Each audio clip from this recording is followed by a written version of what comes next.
बिस्मिल्लाहिर्रहमानिर्रहीम अस्सलाम वालेकुम। हुकूमत ने पेट्रोलियम मसनूआत की मद में आवाम को रिलीफ आखिरकार दे दिया है। ज़रूरत तो इससे ज़्यादा रिलीफ की थी क्योंकि आलमी मंडी में पेट्रोल की और डीज़ल की कीमतें काफ़ी कम हो चुकी हैं। लेकिन रात वज़ीर ख़जाना इसहाक डार ने जो ऐलान किया है वह पेट्रोल की कीमत में 10 रुपये और डीज़ल की कीमत में 7 रुपये लीटर के हिसाब से कमी कर दी है।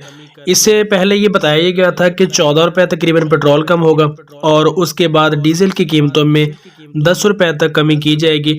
लेकिन हस्बे साबिक हुकूमत ने जितना रिलीफ आवाम को दिया जाना चाहिए था वो नहीं दिया और पेट्रोल की कीमत में उन्होंने सिर्फ 10 रुपये और डीज़ल की कीमतों में 7 रुपये लीटर कमी की है। आवाम को इससे भी ज़्यादा बड़े रिलीफ की ज़रूरत थी क्योंकि महंगाई बहुत ज़्यादा है। पेट्रोलियम मसनूआत की कीमतें आसमान को छू रही हैं और आलमी मंडी की अगर हम बात करें तो आलमी मंडी के में पेट्रोल की कीमतें इतनी तेज़ नहीं हैं जितनी कि पाकिस्तान में तरक्की कर चुकी हैं। इमरान खान के दौर में शहबाज शरीफ साहब यही कहते थे कि 40 से 50 रुपये लीटर कमी होनी चाहिए क्योंकि आलमी मंडी में कीमतें बहुत कम हैं और वही सूरत हाल आज है कि आलमी मंडी में कीमतें कम हैं।